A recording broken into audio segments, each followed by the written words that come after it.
Welcome to the People of Animal Health podcast. The host of our podcast is Stacy Purcell.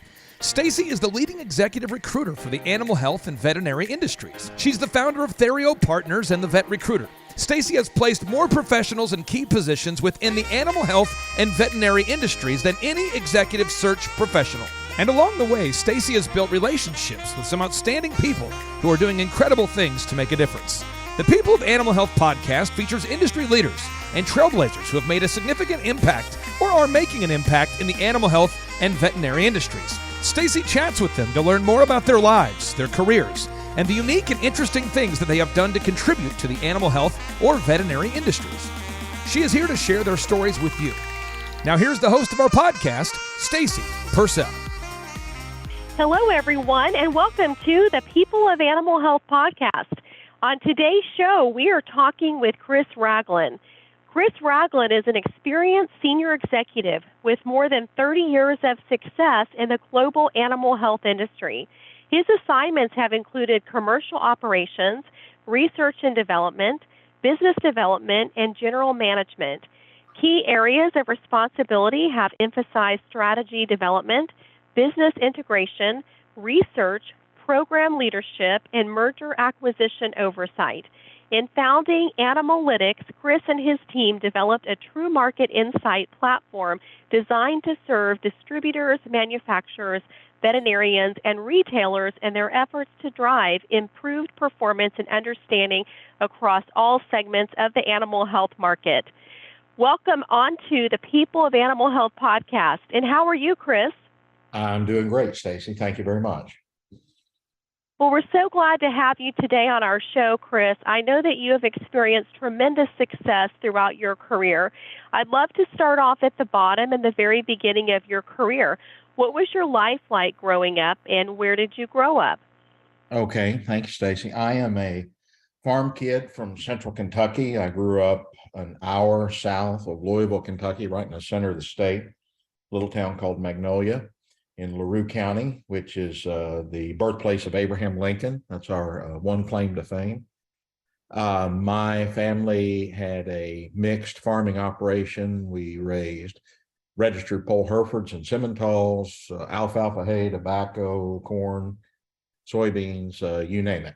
And I spent my childhood in Kentucky like a farm kid does, showing calves and steers and heifers and farming, and 4-H and FFA was a big part of our life growing up. And went to the University of Kentucky, got a degree in ag economics, and then shortly thereafter graduating, left the state and haven't really been back since other than to visit. Been traveling lots of different parts of the U.S. and around the world since then with my career in animal health. When did you first figure out what you wanted to do professionally? Well, what I figured out and what I wound up doing are two very different things. Of course, when you're little, you want to be a veterinarian. That's what all the farm kids want, or a baseball player, or, some astronaut maybe, but being a veterinarian was a big deal. And I figured out when I was 12, I did not want to be a veterinarian. My first show heifer was having her first calf, and it was breech and upside down, and it was 2 a.m, and it was February, and it was bitter cold, and I was at the barn watching her, and went down to the house and told Dad what was going on, and he said, well, we better call the vet. So Don Berry was our veterinarian back in the day, and I remember calling Don at about 2:45 a.m. on a Sunday morning, and him coming out and having to pull that calf and help us, and then he had to run right back because they had a sunrise service. His wife was the choir director, and she was my music teacher at the time. And so he had to be back for this sunrise service at 6:30 or 7, whatever it was. And I remember when Dad asked me to write the check for Don, and I did. And I looked at how small that check was, and I looked at how disruptive that was for his life. And I said, wow, that's a really hard way to make a living. So I decided at 12, I was not going to be a veterinarian. And then I thought for a long time I would work for the American Simmental Association. I was very active in that group, president of the Junior Association nationally, and had a big dream to move to Bozeman, Montana and do that. But once I got into school, I was really focused on law and so that's where I was headed. But then my family went through a bankruptcy, my dad and his partner in the farming business, and it became imperative that I get a job. So I took a job with what was then the American Herx Corporation. I thought I would just do that for a year or two and then go back to school, but I actually liked it, and it worked out well. And so that wound up being my career. So it's a complete accident where I wound up as opposed to where I thought it would be. Well, tell us the story of the beginnings of your career. How did you get started and go from there? So I had two fraternity brothers that were applying for an internship with somebody called the American Host Company, as best we could figure out how to pronounce it. Not many people in Kentucky were familiar with that German business. And kind of at the last minute, I decided I would apply for that internship too. And I got it, and I enjoyed it. But I had planned to go back to school. I was a graduated senior, and I was planning to go back to law school. Then this bankruptcy thing hit, and Dad called in the middle of the night and said, "Hey, you really need to get a job," and told me what was going on. So I called the gentleman that I was working for, asked if I could get an interview for a full-time position. I was very fortunate. They had some jobs open at the time. I interviewed and I got a job. So I packed up and moved to Nashville, Tennessee as a sales rep in August of 1985, and stayed there for a little over 2 years. And then the company was launching a new poultry product, needed some help in Northwest Arkansas. So I packed up and moved to Fayetteville, Arkansas, worked there for 2.5 years in the poultry business, and then got promoted, moved to New Jersey, got into marketing and management. And that took me in a whole other direction from that point, but that's how it got started. So what happened next? I know that eventually you became the president of Intervet. How Yeah. did you get to that point? Yeah, so I spent 2 years brand management, US, Canada for poultry products. Then I moved over into business development and manufacturing for a couple of years. Then I moved back into poultry business unit management for North America. So I ran that business for 3 years. And then I was asked to go overseas to our global headquarters in Wiesbaden, Germany, and oversee our portfolio development group for production drugs and medicated feed additives. So I had a team in Paris and a team in Frankfurt and another team in Wiesbaden that we worked with on all of our medicated feed additive portfolio, our anabolic implants, and our beta agonist products. And that was an exciting time because it was 96 to 2000. That's right when the Scandinavian countries were joining the EU. This huge movement was underway to ban growth promoting antibiotics in Europe. There was a big fight around all of that. So we spent 3.5 years working with the European Parliament in Strasbourg, with the European commissioners in Brussels, and all of the state ag ministers defending the use of growth promoting antibiotics. And we were successful. We got a 6-year extension for our products. Elanco got an extension on one of theirs as well. And then everything else got taken off the market. So, but we learned a lot about politics and consumerism. This is right when the whole Frankenfoods initiative was exploding.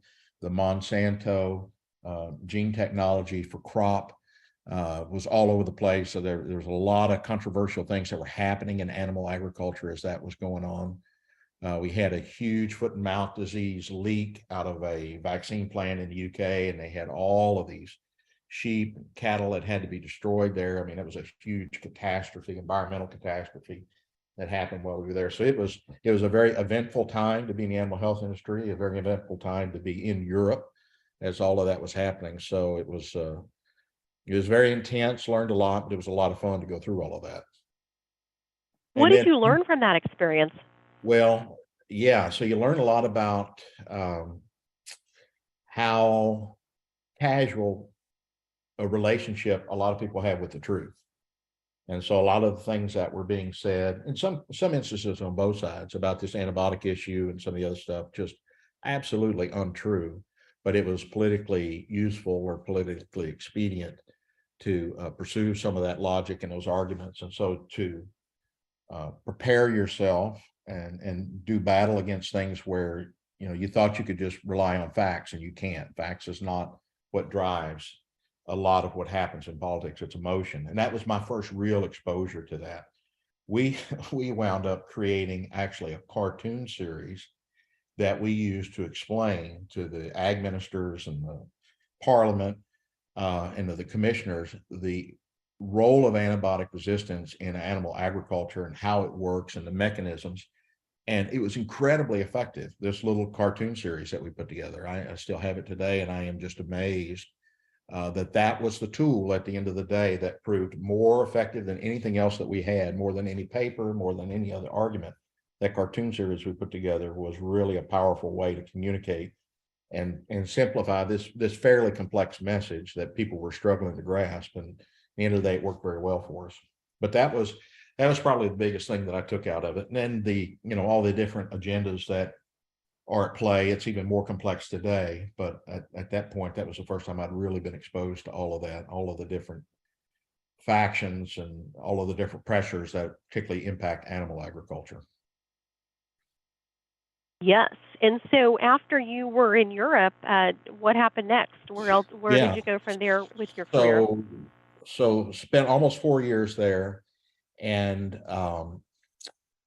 the big event that happened was the creation of a company called Aventis. This is when Ron Pellanc and Herbst decided to put their human pharmaceutical businesses together. And this was part of a huge reorganization of the Herbst global empire, which was a $32 or $36 billion global multinational at that time.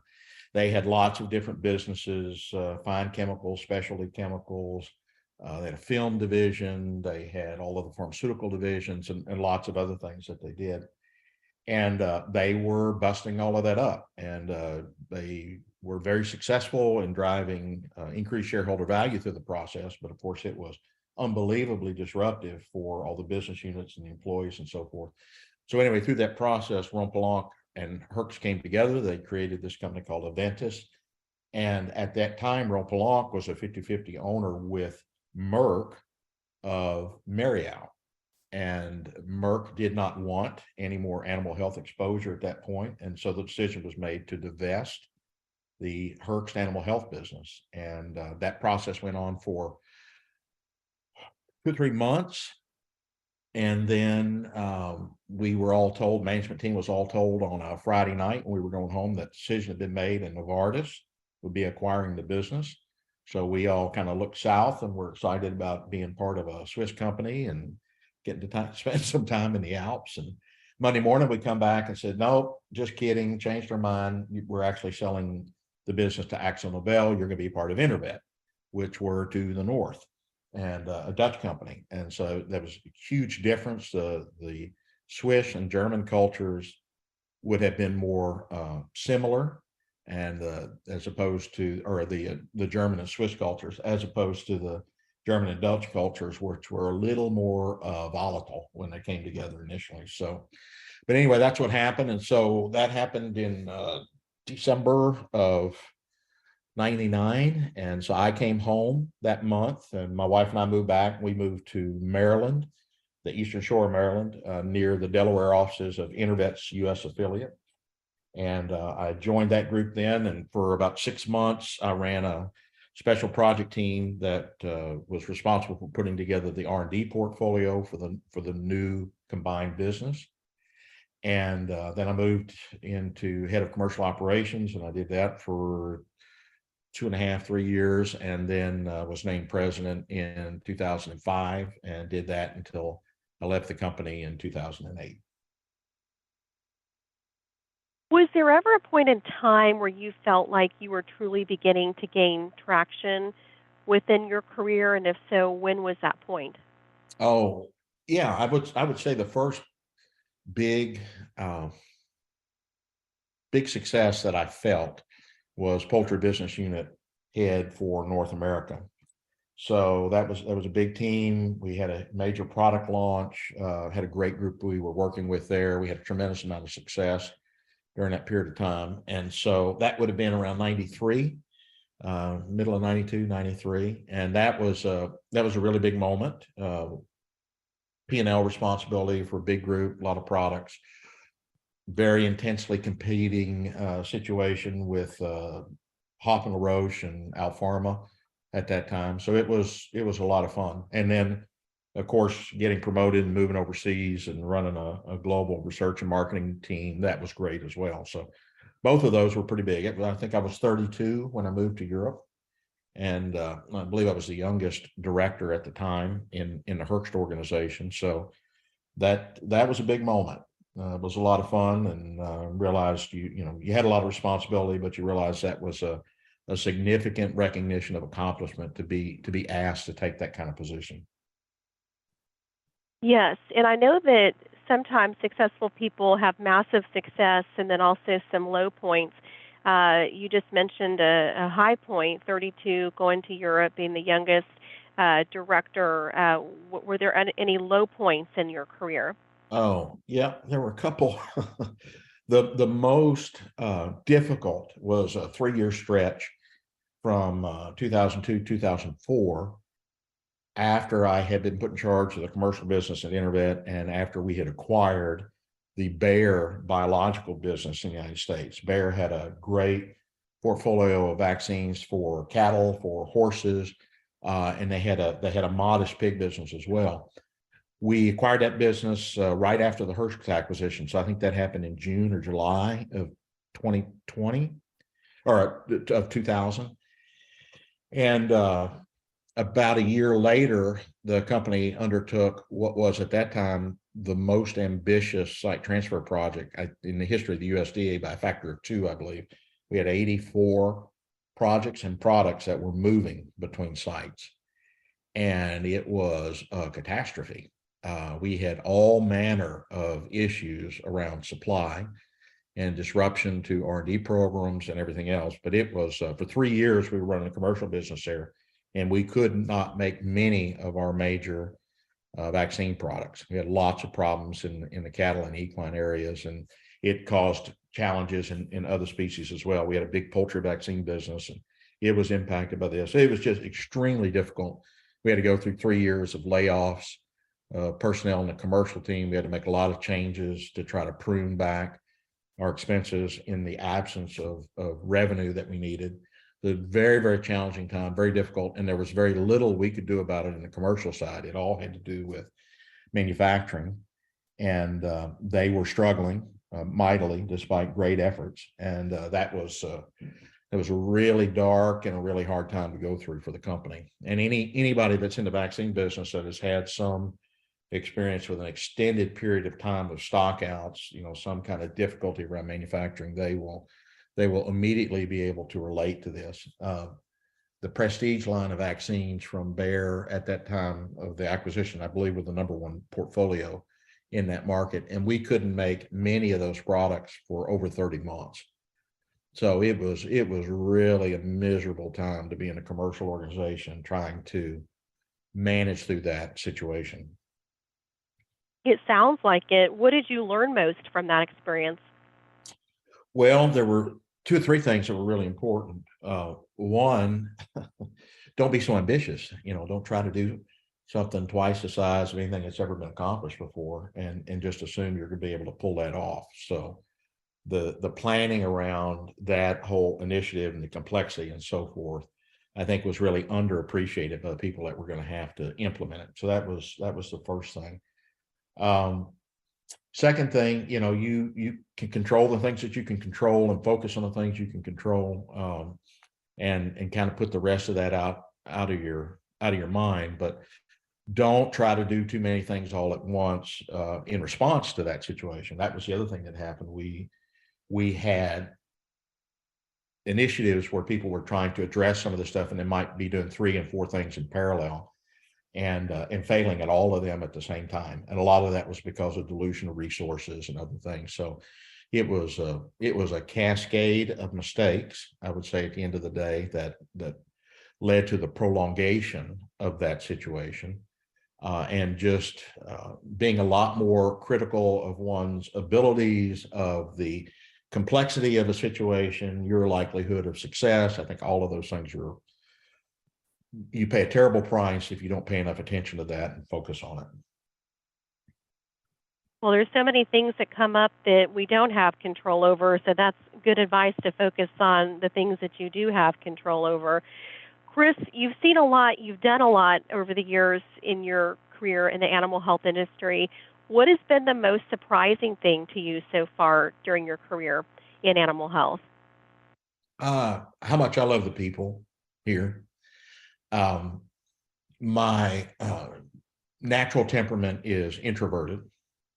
And so someone who takes energy from not being around people, but you spend 35, 40 years with an industry of people who are so passionate, so good, let's say spirited and well-intended, passionate about what it is they're doing. And that's true for the farm kids, and it's true for the veterinarians, and it's true for the people that are just passionate about animals, their love for animals.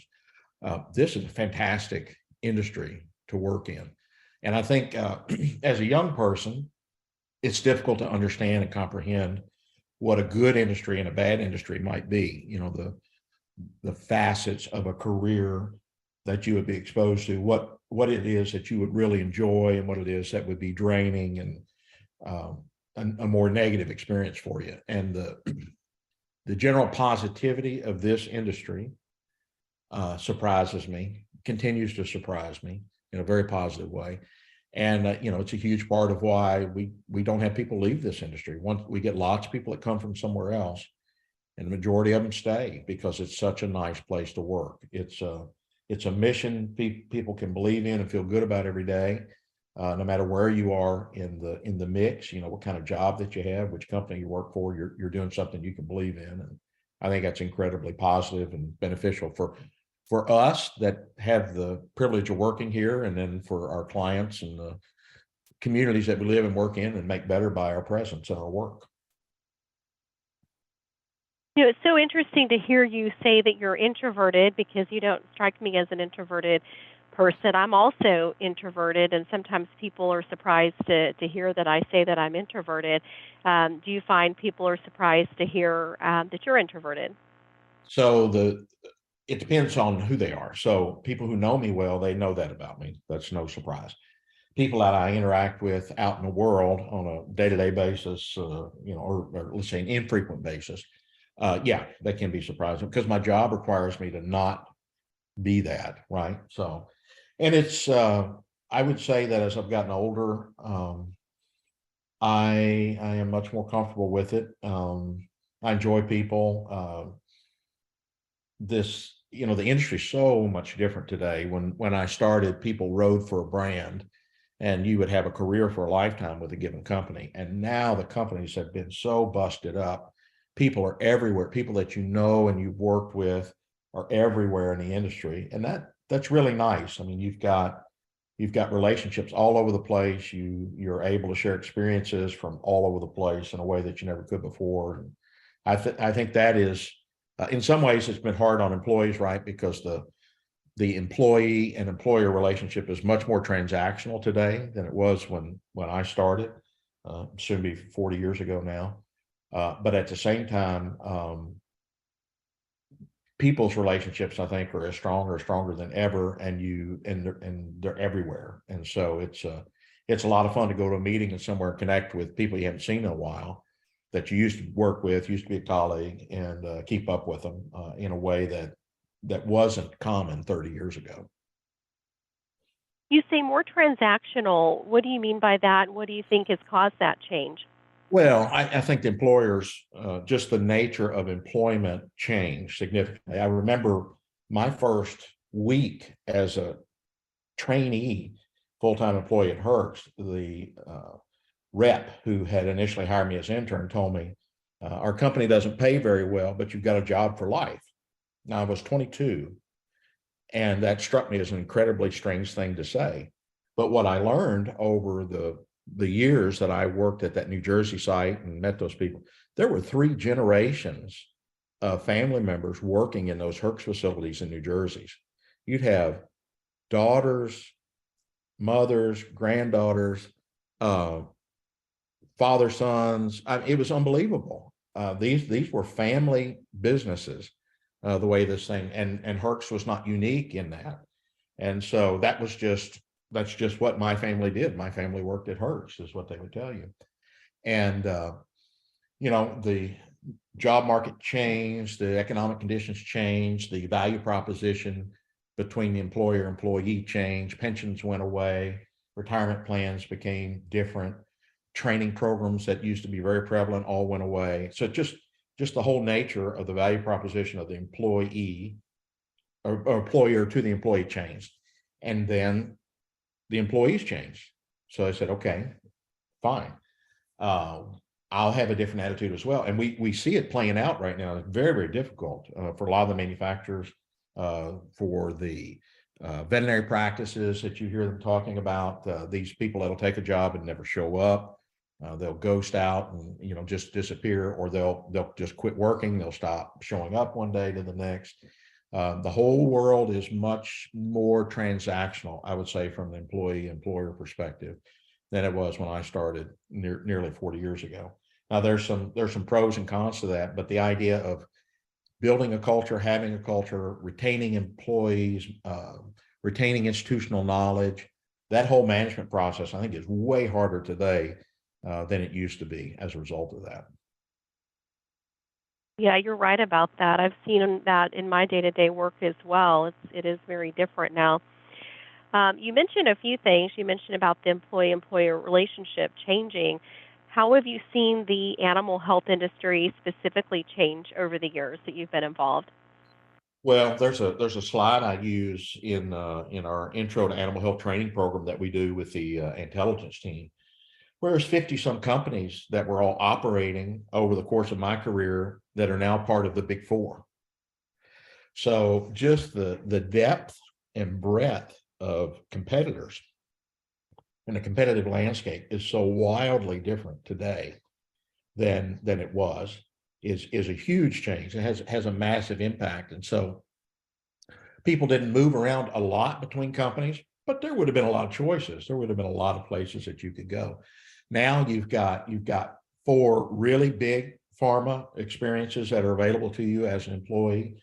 Then you've got a few middle tier companies, with your Vetokinols and your Verbax and your Decras and PRNs, and there's a mid to SIVA, there's a middle tier there. Nutramax would be another middle tier company if you want to be in animal health ish space, and then they get a lot smaller really fast. And so that was not the case. And so the kind of experience you can have is quite different today in terms of the choices that are available to you. Of course, there's a ton of startups, lots of ideas. There's money available to support startups. So there's more of that than ever in some respects. But this go get a job with a big company, have a big career, do this thing in big pharma, that's very different. And of course, the pharma companies, they're all struggling to adapt to what the new competitive environment is. You've got the public traded exposure that we didn't have before. Animal health companies typically were not material to anybody's reporting if they were publicly traded. That's not true today for several of our big players in the top 10. They have public exposure from an investor standpoint. It just changes. It changes everything about the nature of the business and how the employee engagement and so forth might be as a result of that. Mm-hmm. What does your crystal ball say about the future of the animal health industry? Well, it's going to be different depending on where you play, I would say. So the demand for the products is incredibly robust because we need to eat, and we can't have animal-based protein products without the vaccines and pharmaceutical products that these companies provide. So someone will be providing those goods. There's no question about that. For the pet side, which is where the energy is at the moment in our industry, enormous and increasing demand over time for making discretionary spending available into health related expenses for pets. And so we don't see that changing either. But who will be supplying those goods, how those goods will be sourced, how those goods will be delivered into market, what the future for veterinary medicine looks like, and how that will be delivered into the marketplace. All of these things are I would say, aggressively being tested and challenged at the moment in terms of the business model. So the competitors themselves, the business models themselves, the way all of this happens, it's all in flux at the moment, and everybody's trying to navigate through that as best as they can. So I don't know what that looks like, beyond saying, in the one regard, we have had fewer companies, not more, over time. And so we've gotten to a point where soon you kind of run out of room to make fewer, but that's the energy is toward fewer, not more. And then choices, the energy is toward more, not less, in terms of how product can be sourced. So with the Amazons of the world and the Chewies and so many other big concerns that want to get in, Mars, continues to make huge investments in this space. You can imagine there will be all manner of attempts to disintermediate existing players, create new channels, create new ways that new entities can engage with these pet owners and be a part of these tens of billions of dollars that are being spent in that marketplace today. So I would predict robust demand for the goods and continued flux and big changes in the competitive dynamics and intensification of the competitive dynamics for who makes those products and how they get delivered into the market at the end of the day. So interesting. And you go back to your slide that you talked about with 50 companies and now down to 4. You mentioned all the consolidation. Do you think it's harder or easier for some of these startup companies to get started up and going today? Well, it depends on what you're trying to do. So if you want to be a full-line animal health company, forget it. I mean, that's not going to happen. So, but if you want to have a fantastic idea, get a product into development and license it to Big Pharma X, Y, or Z, yeah, because they need that help. There's been a rationalization in research expenditures and research overhead and so forth that has to happen as these companies get bigger. So you will see those opportunities. So somebody with a great idea and a good technology, I mean, there'll be a good opportunity to do something with that. On the tech side, it's really crowded. So you had lots of people that have attempted to develop some sort of non-drug technology play into the animal health and veterinary space. You've got lots of wearables. You've got lots of on-animal monitoring solutions in the livestock side. You've got all kind of tools and applications that are being developed for a variety of different business purposes, ways to engage with customers, to create links between the customers and the manufacturers so that they can have a closer relationship. That's hard because there's so much of it that's ongoing. You've got lots of big concerns that are in that space. It's just really, really crowded. So the ability to have a really good idea that's scalable, somebody will write you a big check for at some point. I think that's challenging at the moment. But a lot of people are trying and they continue to do it. I would say the overwhelming majority of those have resulted in failure to this point. But there have been some successes. A few people have been able to sell their business to bigger concerns, and those things have gone on to be successful. So there are still some opportunities there as well. Mm-hmm. Wow. Well, I'd love for you to share with the listeners about the kinds of projects that you're up to today. Well, my day job keeps me pretty busy. So there's 32 of us here in the Animalytix organization. Our team's kind of roughly split between US and Canada, and we will process over 80 million sales transactions this year. We'll produce close to 30,000 reports for our clients, which they use for a variety of different sales force effectiveness, supply chain management, and brand management initiatives. These are manufacturers and distributors both, and it keeps us really busy. So that's where the majority of my focus is. I'm also a partner with Chris Kelly and Steve Curtin in the intelligence business platform, which is the publisher of the Fountain Report. So we're excited about that. Chris has done a fantastic job managing that business and growing that subscriber base. We're the largest weekly periodical for the animal health industry now. So we're excited to be part of that. Terry Sheehan and I do a big training program in that group for people new to the animal health industry. And we'll do 4 or 5 of those sessions a year, plus a few custom programs for people. Thoroughly enjoy that because you get to spend a day with people new to the industry, giving them some perspective and history and context around who the players are and what the channels are and who the customers are and how this all works. And so though I enjoy doing that as well. But that's where the bulk of my time is these days. Well, what does a typical day look like for you? Oh, well, we were COVID compliant long before that was a thing. So that was a great thing about Animalytix from the beginning. We had a small office in Maryland, and then we had a sales office in Kansas City, and we've got a small production office in Sioux Falls. And then we've got our Canadian team offices out of Waterloo, Ontario. So about half our people are working from an office, and the other half all work remote, including our CFO, our head of technology, our head of commercial operations.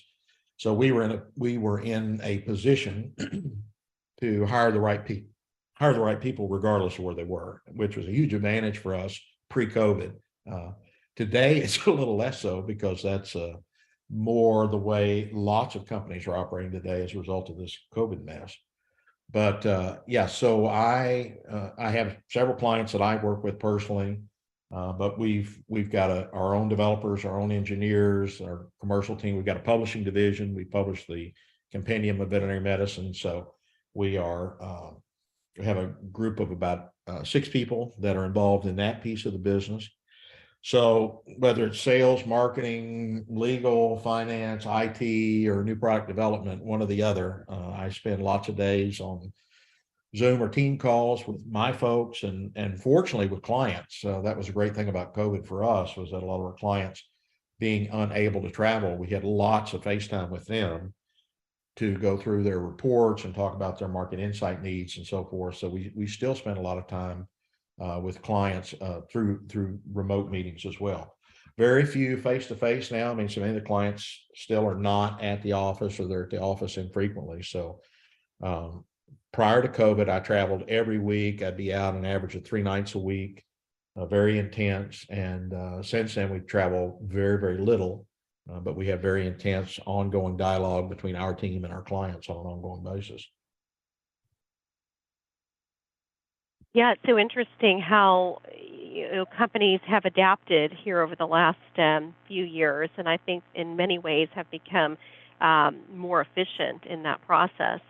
Our listeners are interested in knowing some of the daily habits of successful people. Are there any tips that you could give our listeners? I'm curious, what are a few of the daily habits that you believe have allowed you to achieve success throughout your career?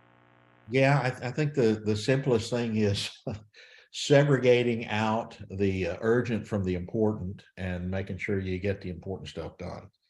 And particularly when you work in a remote environment, um, having people that are driven self-starters, serious professionals, conscientious professionals, I mean, that's a must. But once you have that, this ongoing communication with each of the members of the teams on the things that are really important is I would say, the most important thing to do. And then for me personally, probably when I was 42, so this was shortly after I was named president of Intervet, I had a kind of a personal event, kind of a personal epiphany, where I was able to, in large part, let go of having to have so much control of things, be right about things. When you're young, everything, and you want to do everything, and you want to run everything.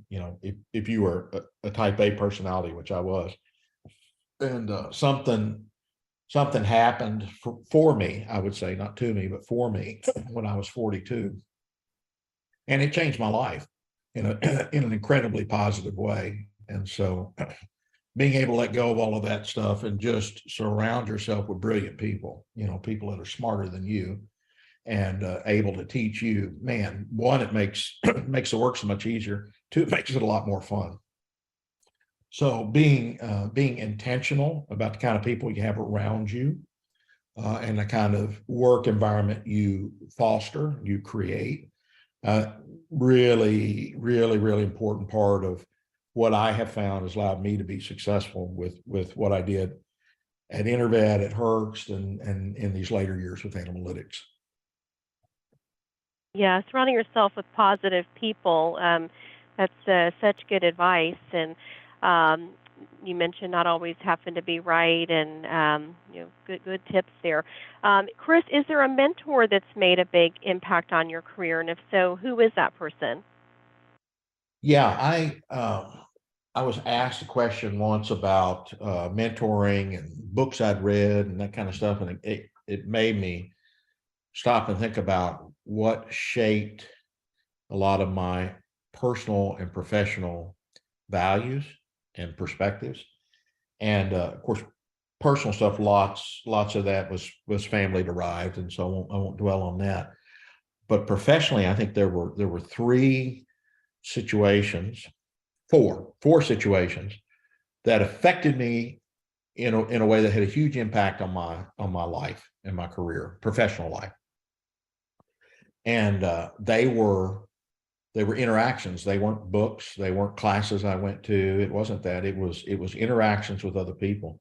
The first one was a parking lot exchange in San Diego during very intensive negotiations with a company that was known at that time as Centrovet, with the man who would go on to be CEO of Siemens AG, which is the huge German competitor to General Electric.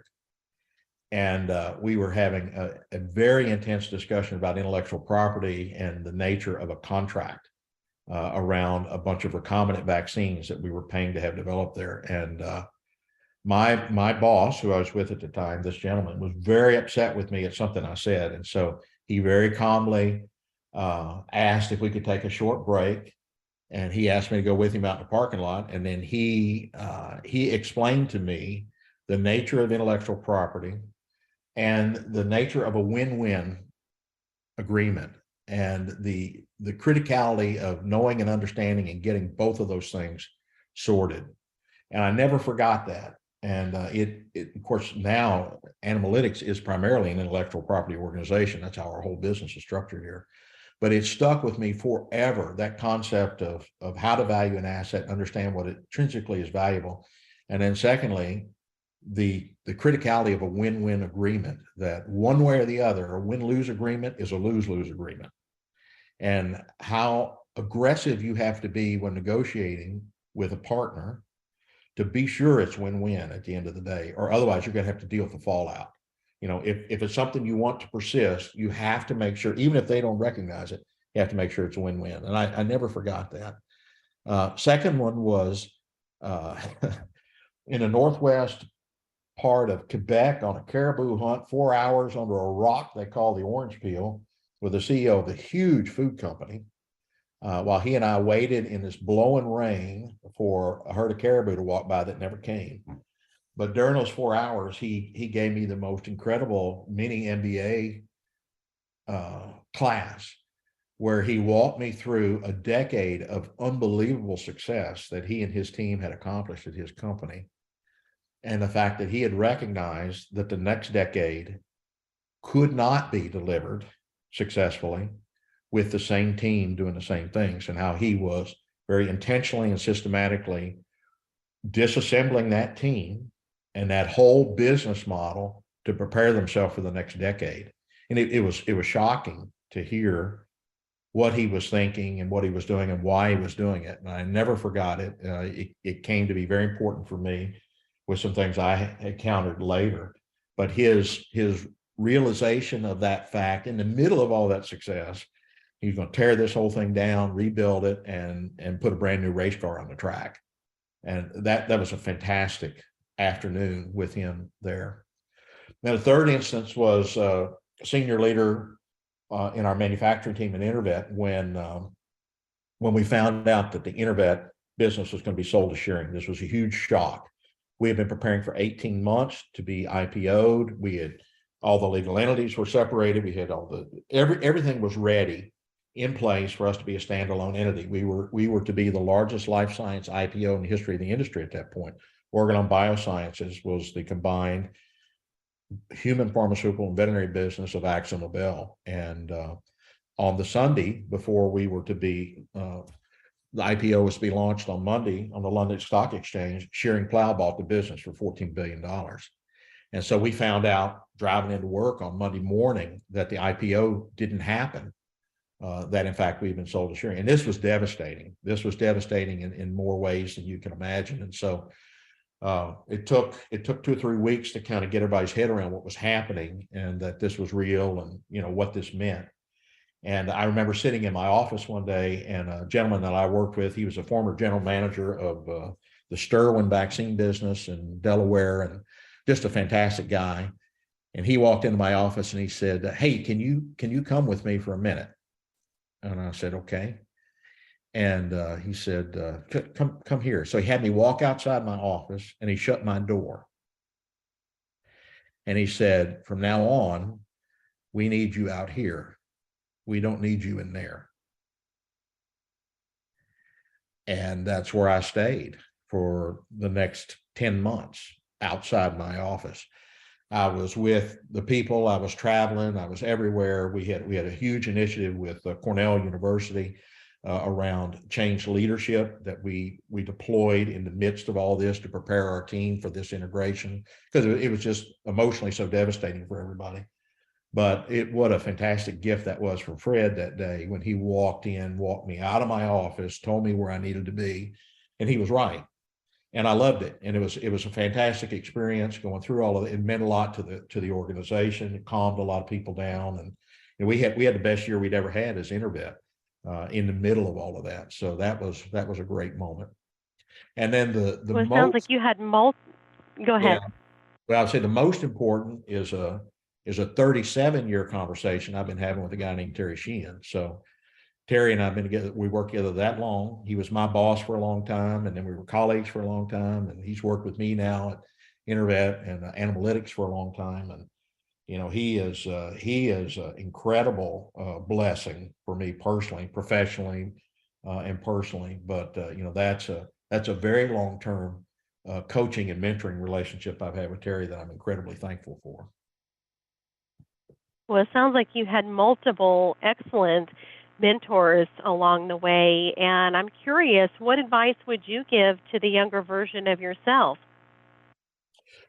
Well, do as many different things as you can in an animal. You know, if you want a career in animal health, to be exposed to sales, marketing, general management, manufacturing, R&D, finance, to get exposure into all of these different disciplines was a huge benefit for me. I didn't even understand it at the time. I was enjoying it, but I didn't understand how important that was going to be going forward. So that was fantastic. Be intentional about being engaged in the industry, not to the detriment of your employer, right? So some people spend so much time outside the company, they don't get their job done. But being a part of the industry, I didn't do that for a long time, but at a certain point, I got on the Animal Health Institute board, and I was very fortunate. Tom Corcoran was chairman of the board at that time, and Carol Wren and Jeff Simmons and Rob DiMarzo and Joe Huff. I mean, a fantastic group that was on that executive committee that I got to work with, and that was great. That was a fantastic experience. I'm appreciative of that to this day. So, being engaged in the industry in a meaningful way, I think is incredibly important as well. And then just trying to think about what kind of person you are and what kind of brand that you're developing for yourself, and what does it feel like to work with me? You know, is this a good experience for people or a bad experience for people? And just appreciate how that affects who wants to associate with you. And you know, I've been incredibly fortunate to have just an unbelievably talented, wonderful group of people to work with here at Animalytix, and prior to that at Intervet. I mean, unbelievably blessed. And if you're the wrong kind of personality, you can't have that. You can't have those people, particularly now, because today's a seller's market for talent. You know, talented people have a lot of choices of where to go, and you have to earn that right to have those people work with you. You cannot take that for granted. And knowing and understanding that, particularly now, I think is really important. So if I could have learned that lesson sooner, if I could have known that sooner, I certainly would have tried to coach the younger me. I don't know if the younger me would have listened, but I would have tried to get that across to them. Yes, the experience that you provide for other people is so important. Just because you're ABC company doesn't mean that companies can rest on their laurels. They have to continually provide an excellent experience for people to keep their employees and also to want people to come work there. Yeah, I think that's more true today than it's ever been. And you see it, you see it in the interviews with people. I hear it when I talk with people like you and others, and talk about the experience they have with candidates, and what they want and how they think about a job, and what a job is and what it isn't. And they've got so many interests outside of their work. My generation, work was a huge kind of central part of a lot of your life, and that's not true today for so many people. And so earning that, keeping that attention, keeping that, they talk about loyalty. I don't know if loyalty is the right term now, but that interest in and willingness to and commitment to that employer, I think it's more challenging than ever now. Yeah, it goes back to one of your mentors that said it has to be a win-win. The employee-employer relationship has to be a win-win, and then when it stops becoming a win for one of the parties, that's when it's over. Yeah, that's right. Well, Chris, what message or principle do you wish you could teach everyone today? Oh, wow, that's a big question. Life is a gift. And so are most of the people in your life. Not all, but most of them are. And most of the things that you get to experience in your life. And live a big life if you can. Do as many things, meet as many people, experience as many things as you can, whether it's in one job or several. Be intentional about that, and appreciate how blessed and fortunate you are if you're in the animal health industry, that there's lots of opportunities, there's lots of great people here, lots of stories, there's lots to be learned from things that we've already experienced and gone through. People are deeper, their experience is richer, their lives more complex than you realize. And if you take the time to get to know people, you will be rewarded with what you find in most cases when you engage with them at a deeper level. So true. Take the time to get to know the people that you're with. Chris, some of our guests mentioned a key book that they've read that helped them in their lives or in their career. Do you have a key book in your life that has impacted you the most? No, that's what I was talking about before. When I've been asked that question before, the things that have been most impactful for me have been these experiences. Not something I've read, not a class I went to, not a seminar I attended. It's much more life experience. I give you another one. In that 2002 to 2004 period, that was so horrible for us when we couldn't make anything. It was so bad. We had two buildings. We had a north and a south building, 3-story building there in Millsboro, Delaware, for the Intervet headquarters. And this would have been probably the latter part of 2003, or the beginning of 2004. Just miserable situation we were in. And I was crossing the center portion that connected those two buildings, where our receptionist was located. So there's a big foyer there. She had her desk there. And as I was walking past, she reached out, she put her hand on my arm, and she stopped me. And she said, "I have to tell you something." I said, "Okay." She said, "We need you to hum." And I said, "What?" She said, "You have stopped humming. You always hum when you're walking, always. And for the last 3 weeks, you don't hum. And everyone has noticed. And we really need you to hum." And she was dead serious. So I hummed. I got my head around that, and I had no idea, one, that I did it, two, that people noticed that I did it, and three, that it had any effect on people. But when Jan grabbed me and she told me that, I thought, wow, these little tiny things that are going on in your life, and you may not even realize it, having these effects on other people, good or bad. And so my life has been filled with those kind of interactions, and it's they're all such a blessing to be aware, to know and to have that kind of awareness to learn those things. So that to me, way more powerful than anything I ever took from a book or a course. Yeah, it is the little things like you mentioned, and it's so interesting because you didn't realize you were humming. You probably didn't realize that you had stopped humming until she mentioned it. Yeah, exactly. That's exactly what happened. Well, Chris, you've got the mic. What is one thing that you want to share with our listeners of the People of Animal Health podcast before you drop the mic? Well, I would say collectively to them, I would thank them. Any of them I've ever had a chance to work with, and for all of them for the jobs that they do. Because, as I said before, I think this is an absolutely wonderful industry. I could not have asked for a more enjoyable work experience or a more enjoyable group of people to have that experience with than the colleagues I've worked with over the years, the clients that I've worked with over the years, the competitors that I competed against over the years. Incredibly pleasant and fulfilling life experience. And so I would start by thanking everybody that had anything to do with that. It was just the first and foremost. And then secondly, I would say, this industry offers so many opportunities. So if you stay, you should constantly test yourself to see what else you can do. You don't necessarily want to do something crazy, but you can always do more than you think you can.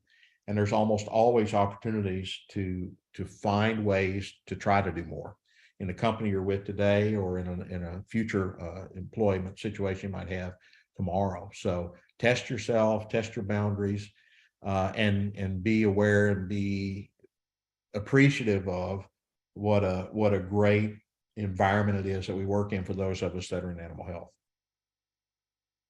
Well, it really is the people who make the animal health industry special. And Chris, you're one of those people. I've certainly had, I've really enjoyed working with you over the years. And thank you for being here as one of our guests today. We're so grateful that you took the time to be here on the People of Animal Health podcast today.